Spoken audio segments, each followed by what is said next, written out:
Good morning दोस्तों, friends. आज हम पर्वत निर्माण के ही एक और सिद्धांत के बारे में चर्चा करेंगे। पूर्व की कक्षा में हमने पर्वत निर्माण के कोबर के भू अभिनति सिद्धांत के बारे में बात करी थी। आज हमारा जो टॉपिक है वो है होम्स का संवहन तरंग सिद्धांत, convection current theory of Holmes. बच्चों, ये जो सिद्धांत है ये होम्स महोदय ने 1928-29 में प्रतिपादित किया था और उन्होंने इस सिद्धांत में भूगोल की दो प्रमुख चीज़ों का संयोजन किया। एक उन्होंने पर्वतीकरण तथा दूसरा महाद्वीपीय विस्थापन, यानी माउंटेन बिल्डिंग और कॉन्टिनेंटल ड्रिफ्ट जो है, ये जो दो विभिन्न परिकल्पनाएं थी, इन दोनों के मध्य उन्होंने समन्वय स्थापित किया।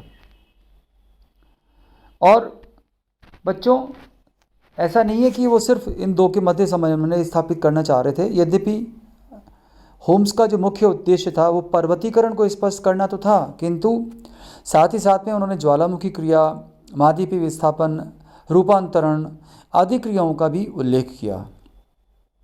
और उनका जो सिद्धांत था वो मुख्यतः पृथ्वी का जो अधः स्तर है, जिसको अपन सबस्ट्रेटम कहते हैं, उस अधः स्तर से उठने वाली संवहन तरंगों पर आधारित है। अब बच्चों, ये जो संवहन तरंगे हैं, ये संवहन तरंगें क्यों पैदा होती है और अधः स्तर में क्यों पैदा होती है, इसके बारे में पहले हम चर्चा कर लें।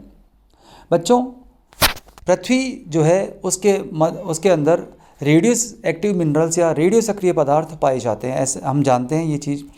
और ये जो रेडियो सक्रिय पदार्थ हैं ये महाद्वीपीय जो चट्टानें हैं उनमें अधिक पाए जाते हैं, लेकिन महासागरीय जो भाग है उसके नीचे की जो चट्टानें होती हैं, जिसको अपन अधः स्तर कहते हैं, वहाँ पर रेडियो सक्रिय पदार्थ कम पाए जाते हैं। लेकिन संवहन तरंगे जो हैं वो अधः स्तर में या सबस्ट्रेटम में ही चलती हैं। इसका कारण ये है क्योंकि जो महाद्वीपीय भाग हैं उसमें रेडियो सक्रिय पदार्थ तो ज़्यादा पाए जाते हैं, लेकिन महाद्वीपीय पदार्थों से एनर्जी का लॉस जो होता है वो ज़्यादा होता है, इसलिए वहाँ पर संवहन तरंगे नहीं चल पाती, क्योंकि टेम्परेचर इकट्ठा नहीं हो पाता। लेकिन जो अधः स्तर होता है, सबस्ट्रेटम होता है, वो गहराई में होता है और वहाँ पर रेडियो सक्रिय पदार्थ तो कम पाए जाते हैं, लेकिन उनके द्वारा उत्सर्जित जो तापमान है वो इकट्ठा होता रहता है, एक्यूमुलेट होता रहता है, और धीरे धीरे उस तापमान के इकट्ठा होने से चट्टानें पिघल जाती हैं और पिघल कर वो तरल अवस्था में आ जाती हैं, और उसके परिणाम स्वरूप चट्टानें चूँकि गर्म और हल्की हो जाती हैं, और गर्म और हल्की चीज़ हमेशा ऊपर की ओर उठती है, तो ये जो गर्म और हल्की जो चट्टानी पदार्थ हैं, ये चट्टानी पदार्थ संवहन धाराओं का रूप धारण कर लेते हैं, और इसी संवहन धारा के ऊपर हमारे होम्स का संवहन तरंग सिद्धांत आधारित है, बेस्ड है। बच्चों, होम्स महोदय ने पृथ्वी की संरचना जो है, उस पृथ्वी की संरचना को तीन मेन जो लेयर्स हैं उनके रूप में माना। सबसे ऊपरी परत को 10 से लेकर 12 किलोमीटर मोटी बताया, और ये ग्रेनोडायोराइट जो रॉक्स हैं उनसे निर्मित हैं। जबकि मध्यवर्ती परत 20 से लेकर 25 किलोमीटर की गहराई पर उन्होंने मानी, और उन्होंने माना कि एम्फीबोलाइट शैलों से या एम्फीबोलाइट रॉक्स जो हैं उनसे ये निर्मित हैं। जबकि निचली परत जो है, जिसको उन्होंने सबस्ट्रेटम कहा, वो निचली परत जो है वो एक्लोजाइट जो रॉक्स हैं उनसे निर्मित उन्होंने मानी।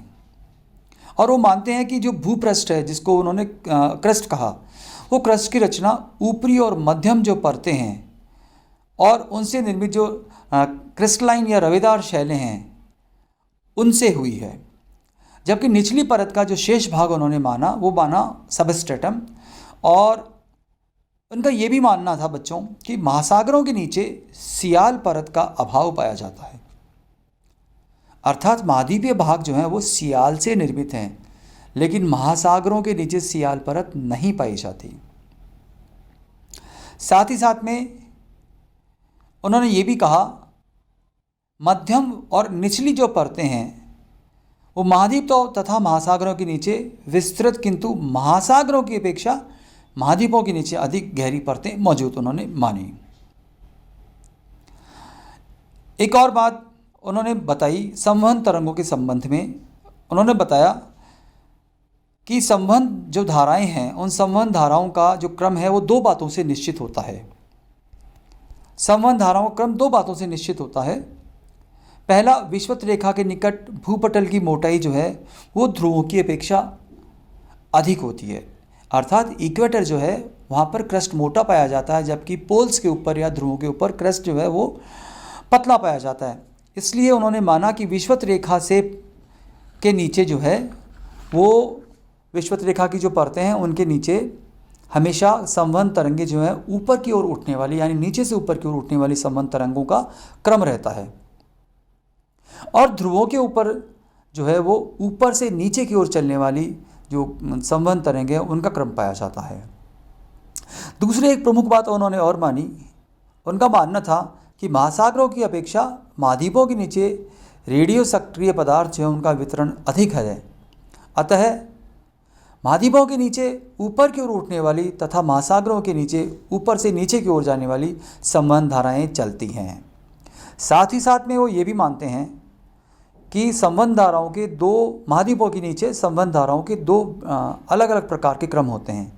पहला क्रम विपरीत दिशाओं में प्रसारित धाराओं का क्रम है, और दूसरा क्रम जो है वो एक दूसरे की ओर यानी अभिसरण करने वाली धाराओं का क्रम है।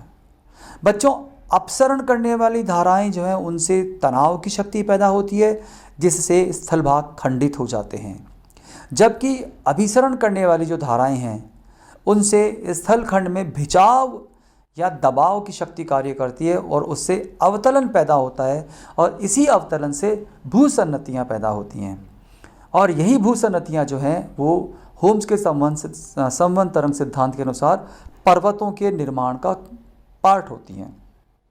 साथ ही साथ में होम्स का ये भी मानना था कि संवहन धाराएं जो हैं उनकी क्रिया साइक्लिक अर्थात चक्रीय होती है। अब हम होम्स के संवहन तरंग सिद्धांत के जो 3 अवस्थाएं हैं उनकी बात करेंगे और इस सिद्धांत को कंप्लीट करेंगे। बच्चों, प्रथम अवस्था जो है संवहन तरंग सिद्धांत की होम्स के, उस प्रथम अवस्था में भूसन्नति का निर्माण जो है वो होता है, इसीलिए इसको हम भूसन्नति के निर्माण की अवस्था भी कहते हैं। जियोसिंक्लाइनल जो स्टेज है उसके वो भी कहते हैं, और ये सबसे लंबी अवधि होती है। इसमें बच्चों 2 केंद्रों से आने वाली धाराएं परस्पर मिलकर महाद्वीपीय चबूतरे के नीचे भू अभिनति का निर्माण करती है। अभी हमने चर्चा करी थी कि महाद्वीपों के नीचे जब 2 विपरीत दिशाओं से धाराएं मिलती हैं तो वो खिंचाव की शक्ति से, संपीड़न की शक्ति से अवतलन पैदा करती हैं और उससे भूसन्नति का निर्माण होता है। दूसरी अवस्था जो है वो दूसरी अवस्था बच्चों पर्वतीय निर्माण की अवस्था है। पर्वतीय निर्माण की जो अवस्था है उस पर्वतीय निर्माण की अवस्था में संवहन धाराओं की गति बहुत तीव्र होती है, लेकिन इसकी अवधि कम होती है, और इस अवधि में, इस अवस्था में भूसन्नति में जो तलछट होता है, जो सेडिमेंट्स होते हैं, उसमें खिंचाव पड़ने से वलन जो है वो वलन पैदा होते हैं और महाद्वीपों का पर्वतों का निर्माण होता है।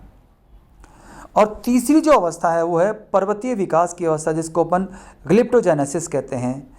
इस अवस्था में बच्चों जो एक्लोजाइट जो रॉक्स होती हैं उनके दबाव के कारण भूगर्भ में गहराई तक ये एक्लोजाइट शैलें धंस जाती हैं और अधिक तापमान के कारण पिघलती हैं और फैल जाती हैं और फिर ऊपर उठती हैं, जिससे पर्वत भी ऊपर उठते हैं। अर्थात ये पर्वतों के विकास की अवस्था है और पर्वतों के उत्थान होने से उनका विकास पूरा होता है। बच्चों, ये जो तीनों अवस्थाएं हैं ये सभी महासागरों और महाद्वीपों में एक समान रूप से नहीं होती, क्योंकि संवहन धाराएं कहीं पर तेज चलती हैं और कहीं पर धीमे चलती हैं।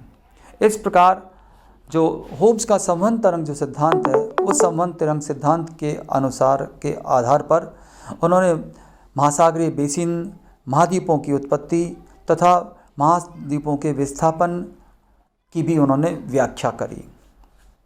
अब बच्चों, हम होम के संवहन तरंग जो सिद्धांत है उसमें कुछ कमियां रह गई, उसके बारे में बात करेंगे। जो सबसे प्रमुख जो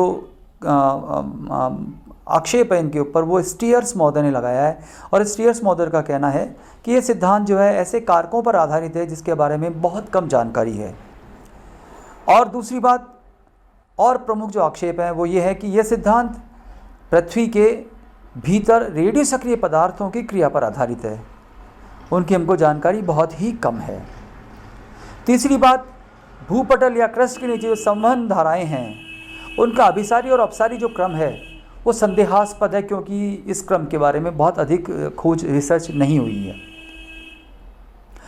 चौथी प्रमुख जो आक्षेप है वो ये है कि संवहन जो धाराएं हैं वो ग्लोब पर सीमित स्थानों पर ही सक्रिय क्यों हैं।